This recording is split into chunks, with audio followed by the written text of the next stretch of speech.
So referencing other artists. So the next couple slides are things that people sometimes do in their artist statement that are optional. And I'd say referencing other artists is, like I said, tricky. I think tricky is the right word.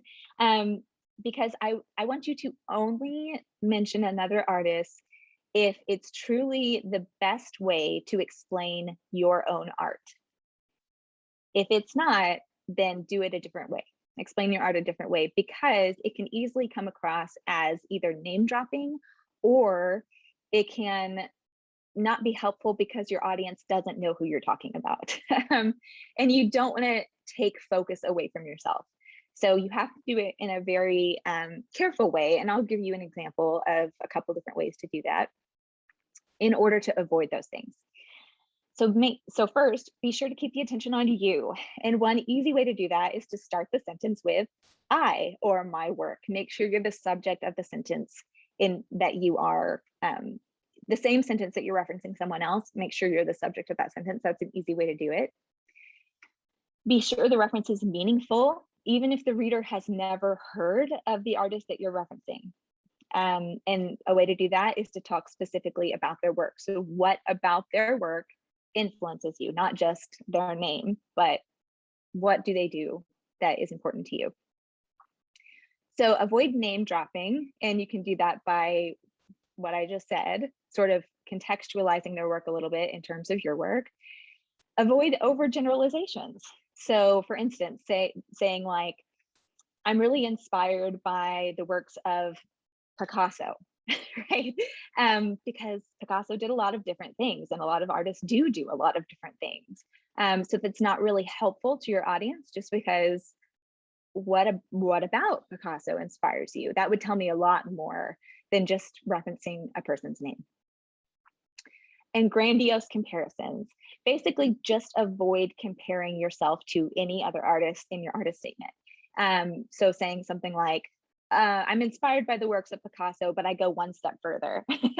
Something like that. You don't want to ever say you're going further or going beyond or anything like that, because you don't know the stance of the folks that you're writing to. And they might be like, okay, that might be, even if it's true, that can be their reaction. So you just want to avoid any sort of comparison that might make people have that reaction, because you don't want them to have that reaction to you in your work.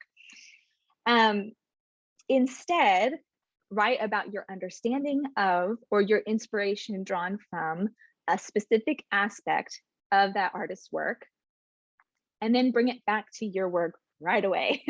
Don't waste any time. So what aspect of their art directly affects your own, and how? So here's some ways to not do it and some ways to do it. So a way to not do it. My mentor, John Scorsese, once told me that improvisation is everything. That comes across a little name droppy because there's really no purpose behind that mention of his name. So this is a better way to do it because it foregrounds you and your art. I'm primarily interested in improvisation. This is something I learned from my mentor, John Scorsese. So this comes across as sort of an aside of like, I just, happened to learn it here. And it shows like you have this lineage and this, legitimate training in improvisation. So some references to like overgeneralization and comparison here. So the photography of Cindy Sherman strongly influenced this series. Again, that's an overgeneralization because Cindy Sherman has a large body of work. And so you need to be specific about what about her work influenced your work. And also, if I don't know who Cindy Sherman is as the reader, that means nothing to me at all, right? So make sure that you're telling me something that even if I don't know who she is, I'm still getting something out of what you're writing. Another no, I took the work of Cindy Sherman a step further. So that's that grandiose comparison. So here's a great way to do it. This is like the A++ version. In the way that Cindy Sherman's early work points out the narcissism fueled by media images, my photography explores the effects of that narcissism on young girls. So not only does the sentence tell me something about Cindy Sherman, so that even if I've never heard of that name ever in my life, I'm still getting something out of the sentence. Oh, okay. I don't know who that is, but it seems like that's what she does. And then how what you're doing interacts with that. And it brings it back to you. It's clear why that's important to explaining your work. So that's great. It's a great way of doing it. So in general, tell me what specifically about their art is inspirational to you or you are interested in, and then bring it right back to you immediately afterward. All right. Okay, so biographical information. A lot of times I'll see artistic statements that have some sort of biographical information in it. And again, the ideal place to have biographical information is in your bio, and your achievements will be listed in your CV. So only include biographical information in your artist statement if your work is in some way autobiographical. So if it pertains to the work you make directly.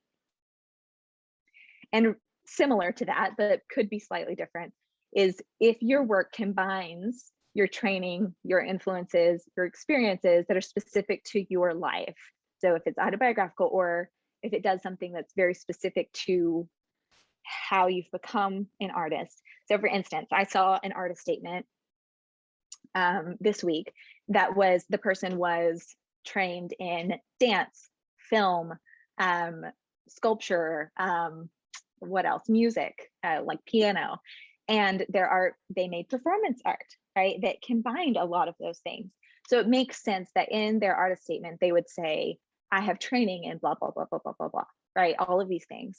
And so, you know, that it has a direct pertinence to the work that they are pitching in their artist statement, so it makes sense to include that information.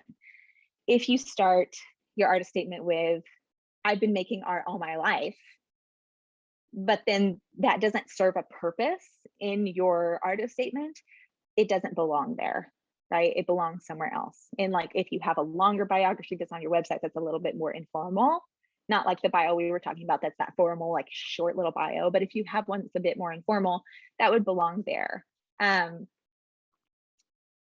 So yeah, so if it's pertinent, include it. If it's not, do not include it.